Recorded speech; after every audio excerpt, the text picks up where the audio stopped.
Hello and welcome back to Grim Survival. Today is the 10th, September 10th, 2020. I am sitting out in the middle of absolute nowhere. No, not really. I mean, I could probably go a few miles and find people. But, hey, at least they're a few miles away, right? I needed to get out, so here I am. Been overly stressed lately, and my aggravation levels have been on the rise. And, I mean, I just need a break from, I don't know, everything. So here I sit. I am sitting in an Ozark Trail, one of those little folding camping chair thingies that's, you know, a bunch of little thin poles and you put them together, and yeah, it's Walmart brand, but it works. I'm still sitting. I've only sank a little bit on that side, so yeah. My fire is still going. I'm not using the fire to cook. I'm not going to use it to stay warm. I am simply using it to keep the bugs away from me because I have a lot of mosquitoes and other things flying around me. So yeah, let's try to balance. Yeah, this is definitely not my normal video. Talking about stress today, among other things. Probably just me rambling on for a little while, sitting in the woods.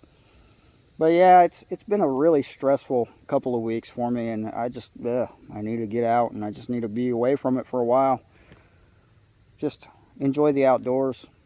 Fall is trying to be here. I got a clip of a tree with colorful leaves on it. I will show you, probably right in here somewhere. I'll clip it in. But yeah, fall is on its way. We're beginnings of September.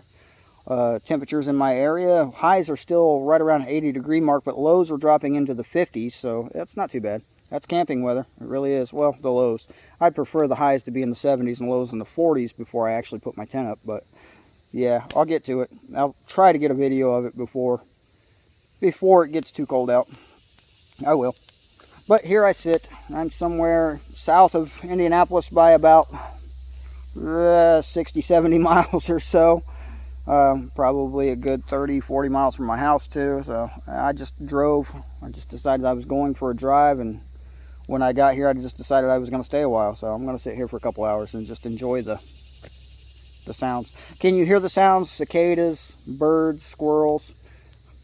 Quick story here on my way in. I parked my car that way somewhere. There's like a little pull off this gravel road. I'll show you a clip of me driving down this road somewhere, and you've probably seen it already. I don't know. It's in here somewhere. You'll see it. And yeah, I walked into the woods without my mask on, and the squirrel really didn't like it. The squirrel, he was, you know, doing his little yappy thing at me, and you know it was because I didn't have my mask on. He really just wanted me to wear my mask through his little habitat here, and you know, I guess the squirrels are worried about COVID too. So I don't know. Yeah, no mask for me in the woods today. But here I sit. Fire's starting to die down a little bit. It's turning into coals. I could throw a lot more wood on it and stoke it up more and whatnot. But its only purpose was to keep the bugs away from me, and so far is doing its job fairly well. It's rained a lot in this area in the last couple of weeks, so I'm not worried about wildfires and things like that, like it's happening in California, and I believe it was Washington and Oregon have evacuation orders for a lot of the areas with wildfires, and hey, keep them in your prayers. Around me are a lot of nuts. I'm really not familiar with what kind they are. Obviously the squirrels have gotten to this one. I believe that's the nut tree. Yeah, but I'm not sure. I'm going to look them up, because I'm not familiar with nuts, and I need to be. I have a book in my car, a wild edible book. I forgot to bring it. I'm probably only about a quarter mile from my car. I'm really not that far off. But there's no people out here. And I say that because the last time I went camping, I have a fishing kayak. I got in my fishing kayak. I threw my camping gear in it. I threw my fishing poles in it. I paddled that thing through a lake about, I don't know, 1.5 miles, 2 miles. I pulled up against the bank where it didn't look like anybody was, and I set up my tent, and I set up a little grill there, and I started cooking a burger, and just about, I don't know, right across the shoreline from me, it was like a little cove, so it wasn't that far across from me. A pickup truck comes down this little path, comes out, and these people proceed to fish there all night long.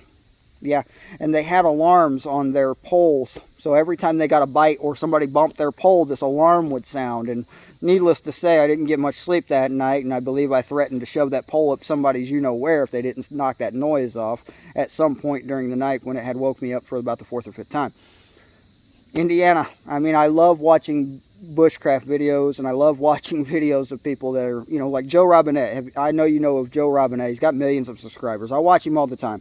He goes out to these beautiful places, and he paddles his kayak, or he's got a pack boat. He paddles his boat out there, and he goes to these places, and the lakes are clear and it's calm, and he pulls up to the camping site, nobody in sight, nobody around him, and he proceeds to camp there all night, never sees a soul. So when I go out on the lake in Indiana with my fishing kayak, I get, just a little way away from the ramp where I launch it, and I got speedboats blowing by me trying to knock me over, and I'm rocking like this, and I have to turn my kayak into the waves, and then I get to the bank and people are there.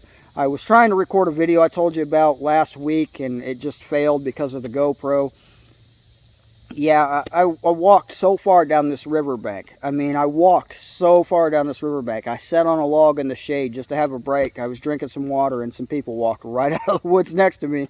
Didn't know I was there, and started fishing right next to me. And I'm like, and I didn't know you were there. I'm like, oh, well, now you know. Here I am. And they were nice. They were like, oh, I didn't mean to disturb you or anything. I'm like, no, I was just taking a break, and I'm heading on down. But the point of that is I just can't seem to find a way away from people.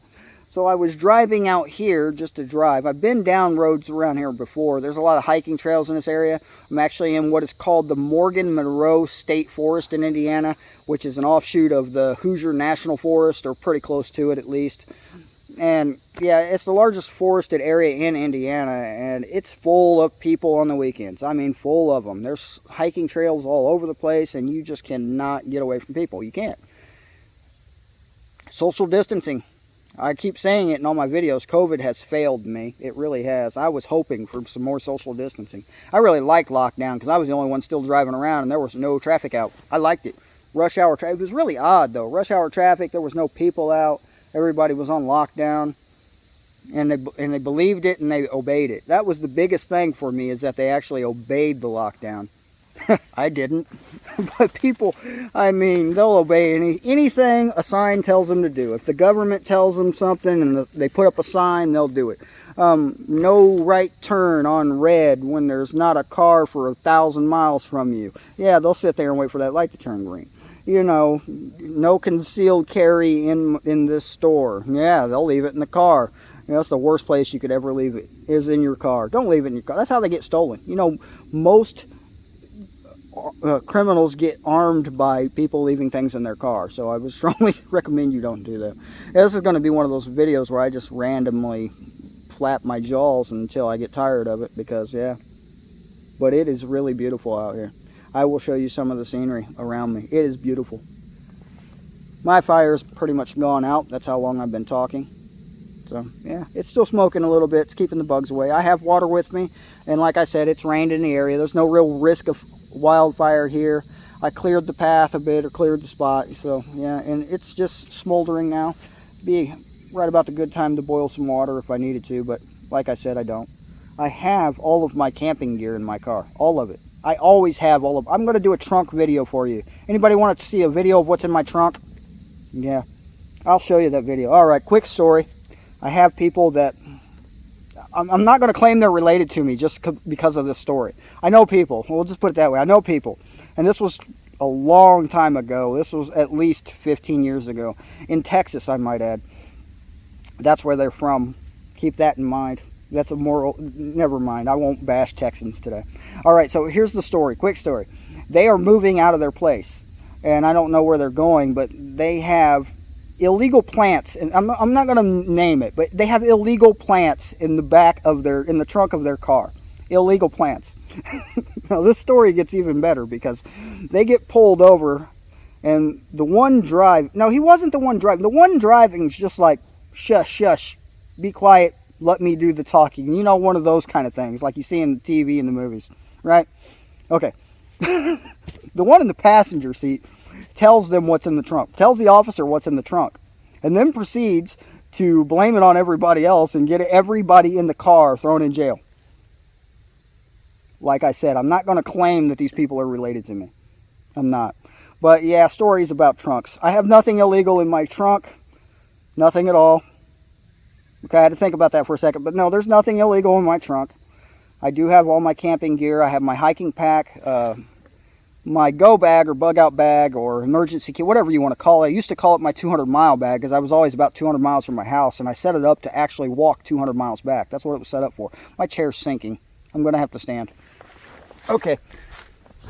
1 second. Adjusting the tripod. All right, I'm back. I had to stand. I will have to edit this video now because I'll have to clip it together. But I have footage on this thing too, so I was going to anyway. My fire is pretty much out. I can still feel a little heat from it. I was thinking about throwing some more sticks on it if the bugs bother me, but really no mosquitoes are bothering me right now. I don't hear them and I don't feel them. So yeah, the fire did its job. It's really beautiful out here. I would record more video for you of just showing you what's around me, but unfortunately I don't have stabilization for this thing. I really need a gyro stabilizer for either this or my phone. They're about $100. I've been considering selling this to buy it, because I just can't justify spending the $100 right now. If anybody wants to donate to me, the link is in the description. Support my wandering around in the woods. That's all I would use it for, really. Stabilization. What it is just a little thing. It's a gyro thing. You hook your phone or your GoPro to it, and it keeps it straight while you're walking around and bouncing all over the place. It's really handy to have. All right, just to show you my chair here, because this is my Ozark Trail. That's my backpack. This isn't a bad chair. For a Walmart brand, I'm going to tell you this isn't a bad chair. It's really not. It weighs about 3 pounds, 3.2 pounds if I remember, so a little heavier than your standard hiking chairs. And it's just a piece of canvas on some poles. It packs down into this bag. And yes, that's my shirt. Dads Against Daughters Dating. That is definitely a thing I believe in. Dads Against Daughters Dating. No daughters should be allowed to date unless they're 20 and moved out or something like that. But yeah. Yeah, that's what I'm telling my kids. You got to be moved out before you're dating. Yeah. I really don't have anything much to talk about. I'm just overly stressed, and my stress relief is here. This is my stress relief right here. Starting a fire and just sitting out here is stress relief.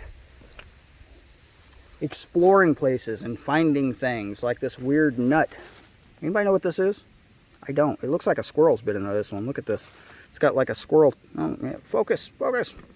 Won't focus. Here, let me move me. Maybe it'll focus then. But yeah, it's got like squirrel tooth marks in it. I don't know if you can see it. I can't. Not on the camera. But yeah, that's pretty much all I got for you. I'm standing in the woods.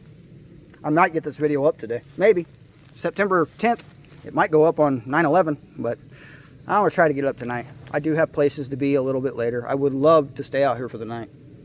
I would love to. Like I said, I have all of my stuff in my car. I could. It's very tempting. If I cut to a video of me waking up in the morning, you know I did, but no, I don't. I have things I have to go do, so I will be leaving this area probably about another hour from now, give or take. But yeah, I'm going to stop talking. I'm going to show you around just a little bit. Just because there's a drop off over there, I really got to go see. So you're coming with tripod and all.